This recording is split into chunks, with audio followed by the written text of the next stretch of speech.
ಒಂದೇ ಹಠವನ್ನು ಇಲ್ಲಬೇಡ ಮಗನೇ. ಕುಮಾರ ಹೇಳುವೆನೆ ಕೇಳು.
ಸಿಂಹನ ಮುಂದೆ ಆನೆಯು ಪರಿಣಮಿಸುವುದೇ?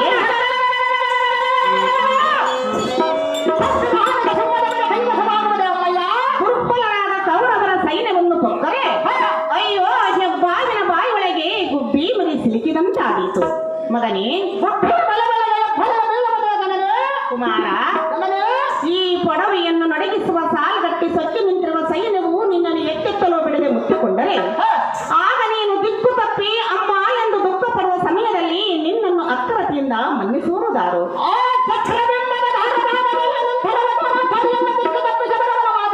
ಕಂದ, ನೀನು ಒಂದೇ ಹಠವನ್ನು ಹಿಡಿದು ಹೋದರೆ ಸಿಂಧು ಪುರುಷನ ಎಂದಿಗೂ ಮೆಚ್ಚಲಾರನು ಬಾಲ ಭವ್ಯಗುಣಶೀಲ.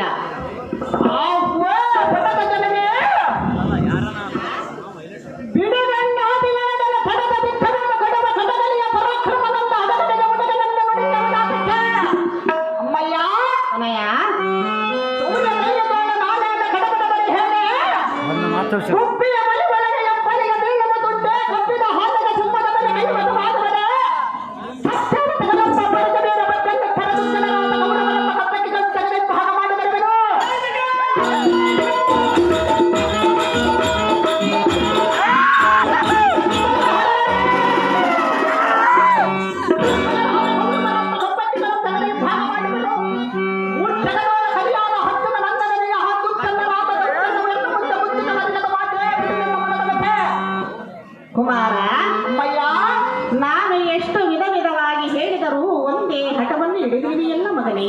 ಒಂದೇ ಹಠವನ್ನು ಹಿಡಿದು ಕುಮಾರ, ನೀನು ಯುದ್ಧಕ್ಕೆ ಹೋಗಿ ಹಿಂತಿರುಗಿ ಬಂದರಂತೂ ಉಳಿತಾಯಿತು. ಇಲ್ಲವಾದರೆ ನಮ್ಮನ್ನು ನರ ನೀರಿನಲ್ಲಿ ಕೈ ಬಿಟ್ಟಂತಾಗುವುದಿಲ್ಲವೇ ಅಂತ